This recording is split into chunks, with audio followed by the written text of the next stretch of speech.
Okay, ఇప్పుడు ఈ demo ఫోల్డర్లో మనకి డెమో యాప్ అంటే అది front end folder, and back end అంటే మన బ్యాక్ ఎండ్లో మాంగోడిబిని కనెక్ట్ చేసే బ్యాక్ ఎండ్ సర్వర్. సో ఇప్పుడు ఈ బ్యాక్ ఎండ్ డైరెక్టరీలోకి వెళ్దాం.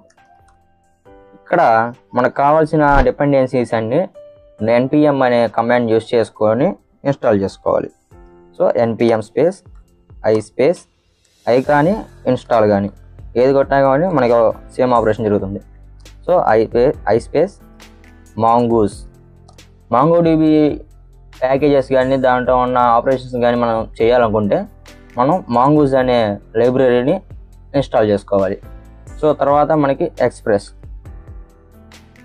అనేది దీనికో చెప్పాం కదా. ఇప్పుడు ఎక్స్ప్రెస్ అంటే ఎందుకు యూజ్ చేస్తామంటే అదొక సర్వర్లో యాక్ట్ చేస్తుంది. సర్వర్లో యాక్ట్ చేస్తూ మాంగోడిబి డేటాబేస్కి మన రియాక్ట్ ఫ్రంట్ ఎండ్ ఏదైతే ఉందో దానికి కనెక్షన్ అనేది ఎస్టాబ్లిష్ చేస్తుంది. సో ఇప్పుడు బ్యాక్ ఎండ్ని ఫ్రంట్ ఎండ్ని కలిపేదే express.js. సో ఈ సర్వర్లో యాడ్ చేస్తుంది. దీనికి ఒక IP అడ్రస్ ఉంటుంది. సో మనకి ఇప్పుడు సపోజ్ లోకల్ హోస్ట్ 3000 అని ఉందనుకోండి, ఆ లోకల్ హోస్ట్ 3000 అనే ఆ కనెక్షన్ స్ట్రింగ్ని ఫ్రంట్ ఎండ్లో యూస్ చేసుకుంటూ బ్యాక్ ఎండ్ మీద ఆపరేషన్స్ అనేవి మనం చేసుకోవచ్చు. సో అందుకని express.js అనేది యూస్ చేస్తాం. సో తర్వాత కార్స్ ఎందుకు యూస్ చేస్తామంటే మనకి బ్యాక్ ఎండ్ అనేది ఒక ప్లాట్ఫామ్లో డిప్లాయ్ చేసాం, ఫ్రంట్ ఎండ్ అనేది ఒక ప్లాట్ఫామ్లో డిప్లాయ్ చేసాం. సో సపోజ్ బ్యాక్ ఎండ్ అనేది వెర్సల్లో డిప్లాయ్ చేసాం అండ్ ఫ్రంట్ ఎండ్ అనేది నెట్లిఫైలో డిప్లాయ్ చేసాం. ఈ వెర్సల్కి నెట్లిఫైకి లింక్ చేసేది ఎక్స్ప్రెస్. సో ఈ లింక్ చేసేటప్పుడు మనకున్న బ్యాక్ ఎండ్కి ఒక కనెక్షన్ స్ట్రింగ్ ఉంటుంది. ఆ కనెక్షన్ స్ట్రింగ్ అనేది ఒకవేళ కరప్ట్ అయింది అనుకోండి, సపోజ్ ఏదైనా హ్యాకర్ అనేవాడు ఆ కనెక్షన్ స్ట్రింగ్ని తీసుకొని ఆ కనెక్షన్ స్ట్రింగ్ ద్వారా మన డేటాబేస్లో చేంజెస్ చేయడానికి చేస్తాడు. ఎందుకు? ఆ కనెక్షన్ స్ట్రింగ్ అనేది డేటాబేస్ నుంచి తీసుకుంది కాబట్టి ఆ స్ట్రింగ్తో మనం డేటాబేస్ని మేనేజ్ చేయొచ్చు. సో ఇప్పుడు ఆ కనెక్షన్ స్ట్రింగ్ తీసుకున్నా కానీ కార్స్ అనేది ఏం చేస్తుంది? Cross origin resource sharing. So ఇది ఏం చేస్తుందంటే ఫ్రంట్ ఎండ్ డొమైన్ ఏదైతే ఉందో ఓన్లీ ఆ డొమైన్కే ఈ డేటాబేస్ యొక్క ఆపరేషన్స్ అనేవి అవైలబుల్ అయ్యేటట్టు చూస్తుంది. సో కార్స్ అనేది పర్టికులర్ డొమైన్స్కి ఈ డేటాబేస్ యాక్సెస్ ఇవ్వడం కోసం కార్స్ అనే దాన్ని యూజ్ చేస్తాం. సో దానికి యూజ్ చేయడం కోసం కార్స్ అనే దాన్ని ఇన్స్టాల్ చేసుకోవాలి. ఈ 3 లైబ్రరీస్ ఖచ్చితంగా మనం ఇన్స్టాల్ చేసుకుంటే మన సర్వర్ అనేది ఎఫిషియెంట్గా వర్క్ అవుతుంది.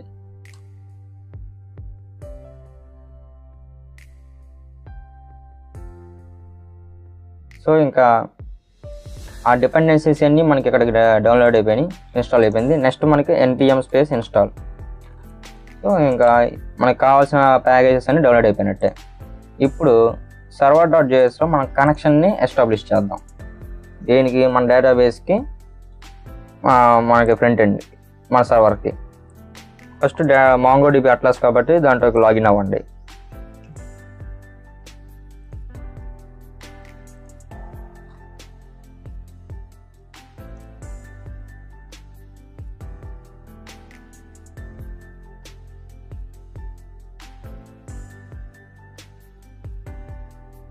ఓకే, నేను ఇక్కడ కనెక్ట్ అయ్యాను.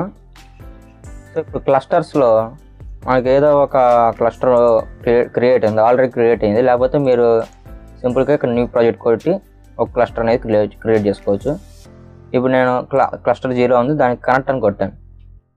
కనెక్ట్ అని కొట్టిన తర్వాత ఇక్కడ ఫర్ విఎస్ కోడ్ కొడితే మనకు ఒక స్ట్రింగ్ వస్తుంది. ఇది మాంగోడిబి స్ట్రింగ్. ఇక్కడ డిబి పాస్వర్డ్ ప్లేస్లో మనం క్లస్టర్ క్రియేట్ చేసేటప్పుడు ఒక పాస్వర్డ్ ఇస్తాం. ఆ పాస్వర్డ్ని ఎంటర్ చేయాలి. సో క్లస్టర్ క్రియేషన్ ఒక న్యూ ప్రాజెక్ట్ తీసుకొని ఫస్ట్ నుంచి చేద్దాం. న్యూ ప్రాజెక్ట్,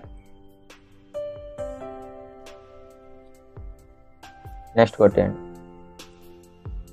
ఇంకా ఇవన్నీ ఏమీ కదిలియక్కర్లేదు, డైరెక్ట్గా క్రియేట్ ప్రాజెక్ట్ కొట్టేస్తాం. ఇప్పుడు మనకి న్యూ ప్రాజెక్ట్ అనేది క్రియేట్ అయిపోయింది. క్లస్టర్స్లో చూసుకుంటే ఏ క్లస్టర్ లేదు. So build a cluster. ఈ క్లస్టర్కి ఒక నేమ్ ఇవ్వాలి.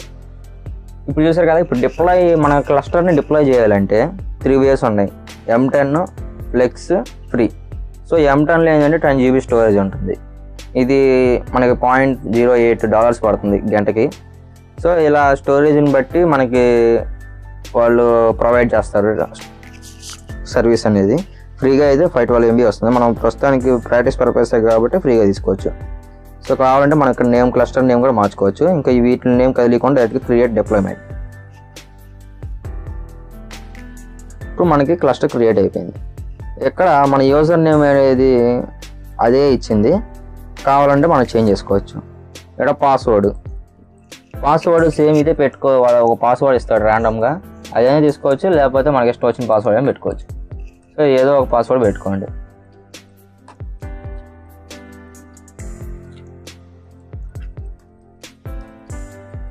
నేను మిస్టర్ డెవ్ అని పెట్టా, క్రియేట్ చేసాం. ఇప్పుడు కనెక్షన్ మెథడ్ మనకి కంపాస్ ఉంటుంది, షెల్ ఉంటుంది, MongoDB, VS Code, atlas SQL. So ఇప్పుడు కంపాస్ అనేది ఏంటంటే లోకల్గా మనం చేసుకునేది. మనం ప్రస్తుతానికి VS Code చేస్తున్నాం కాబట్టి VS Code అని కొట్టండి. ఇక్కడ కనెక్షన్ స్ట్రింగ్. ఇప్పుడు ఈ MongoDB కనెక్షన్ స్ట్రింగ్ని యూజ్ చేసుకొని మన డేటాబేస్కి కనెక్షన్ పెడతాం. దాన్ని కొట్టేస్తాం. ఇప్పుడు లోడ్ శాంపుల్ డేటా.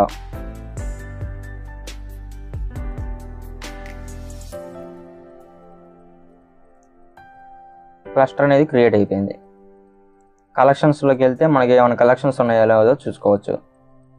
కలెక్షన్స్ అంటే మనకు కావాల్సిన డేటాబేస్లో ఏదైతే ఉందో ఆ డేటాబేస్లో ఉన్న టేబుల్స్ లాంటి కలెక్షన్లు. సో ఇప్పుడు మనం first server.jsలో const express is equal to require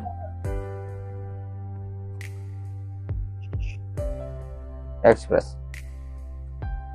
మళ్ళీ const mongoose is equal to variable name మేము ఇష్టం వచ్చింది ఇచ్చుకోవచ్చు, require mongoose. Same const cars is equal to require cars. So వరకు ఏం చేసామంటే మనకు కావాల్సిన 3 సర్వీసెస్ని ఇనిషియలైజ్ చేసుకున్నాం. ఎక్స్ప్రెస్, మాంగోస్, కార్స్ అనే వేరియబుల్స్ యూజ్ చేసుకొని. ఇప్పుడు ఈ ఎక్స్ప్రెస్ అనేది సర్వర్ కదా, దీన్ని యూజ్ చేసుకొని ఒక యాప్ అనే వేరియబుల్కి ఎక్స్ప్రెస్ అనే మెథడ్ని మనం అప్లికేషన్ని క్రియేట్ చేస్తాం. సో ఇక్కడ మనం ఒక ఎక్స్ప్రెస్ అప్లికేషన్ క్రియేట్ చేసాం. ఇప్పుడు దీన్ని మిడిల్వేర్గా అలో చేయాలి మనం. అంటే యాప్.యూజ్ కార్స్. సో ఇప్పుడు మనకి క్రాస్ ఆరిజిన్ రిక్వెస్ట్ ఉంటాయి కదా, ఫ్రంట్ ఎండ్ అనేది బ్యాక్ ఎండ్తో ఫ్రీగా వర్క్ అవ్వాలి. అంటే అది ఎఫిషియెంట్గా వర్క్ అవడం కోసం మిడిల్ వేర్లో ఈ కార్స్ అనే దాన్ని మనం ఇనిషియలైజ్ చేసుకోవాలి. సో ఈ రెండు అయిపోయిన తర్వాత మనకి ఇప్పుడు డేటా అనేది JSON ఫార్మాట్లో ఉంటుంది కాబట్టి express.json అని ఆ సర్వర్కి తెలియాలి. అంటే ఆ సర్వర్కి తెలియాలంటే ముందు మనకు ఎక్స్ప్రెస్ అనే సర్వర్ తెలియాలంటే మనం దాని JSON ఫార్మాట్లో ఉందని దానికి చెప్పాలి. సో ఇక్కడ .json అని ఎక్స్ప్రెస్ని డిక్లేర్ చేస్తాం. చేసిన తర్వాత ఎక్కడ వరకు ఇనిషియలైజేషన్ డిక్లరేషన్ అయిపోయింది ఈ మొత్తం. సో ఇప్పుడు కనెక్షన్ చూద్దాం.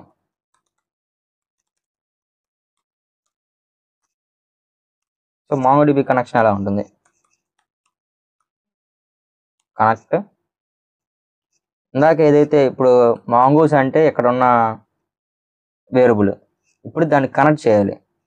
సో సింగిల్ కోట్స్ కానీ డబుల్ కోట్స్ పెట్టి కనెక్షన్ స్ట్రింగ్ అని తీసుకున్నాం. ఈ కనెక్షన్ స్ట్రింగ్లో ఇక్కడ పాస్వర్డ్ అనేది మిస్టర్ డేవ్ కాబట్టి అది వచ్చింది.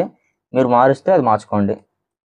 సో ఇప్పుడు మీకు చేసాం, కనెక్షన్ స్ట్రింగ్ అనే దాన్ని డిక్లేర్ చేసాం. ఇప్పుడు కనెక్ట్ అనేది సక్సెస్ఫుల్గా అయ్యిందంటే తర్వాత ఏం జరగాలి, దెన్ పెట్టేసి console.log మనకు తెలియడం కోసం MongoDB కనెక్టెడ్. సపోజ్ కనెక్ట్ అవ్వలేదు, అప్పుడు ఏం చూపించాలి, ఎర్రర్ చూపించాలి. అంటే క్యాచ్ ఎర్రర్.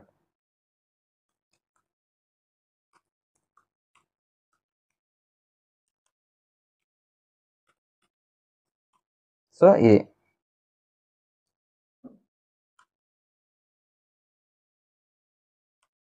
చూసాం కదా, కనెక్షన్ స్ట్రింగ్ అని డిక్లేర్ చేసాం. కనెక్షన్ స్ట్రింగ్ అనేది సక్సెస్ఫుల్గా మనకి మాంగోడిబితో కనెక్ట్ అయిందంటే మాంగోడిబి కనెక్టెడ్ అని చూపించాలి. సో ఇదంతా రన్ అవ్వాలంటే ఏం చేయాలి, మనం మన సర్వర్ అనే దాన్ని లిజన్ చేయాలి.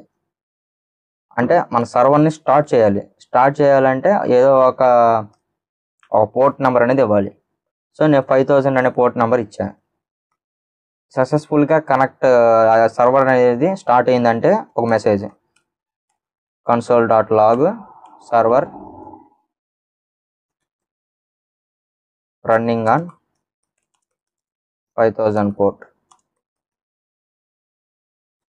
సో బ్రౌజర్ చెక్ చేద్దాం. మనం బ్యాక్ ఎండ్ చెక్ చేయడం కోసం నోడ్ స్పేస్ ఏదైతే ఫైల్ ఉందో దాన్ని .js. సో చూసారు కదా, మాంగోడిబి కనెక్ట్ అయింది, సర్వర్ రన్ అవుతుంది, 5000 అనే సర్వర్ రన్ అవుతుంది. సో ఇది ఇలా మెసేజ్ వచ్చిందంటే సక్సెస్ఫుల్గా కనెక్ట్ అయినట్టు. సపోజ్ ఇక్కడ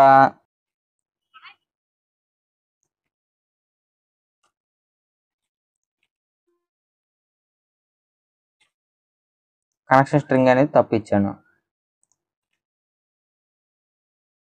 ఏదో ర్యాండమ్గా ఇచ్చాను కనెక్షన్ స్ట్రింగ్, అప్పుడు కనెక్ట్ అవ్వదు. అంటే ఖచ్చితంగా మనం అదే కరెక్ట్ కనెక్షన్ స్ట్రింగ్ ఇచ్చి కనెక్ట్ చేయడానికి చూస్తే మాంగోడిబి అనేది కనెక్ట్ అయింది.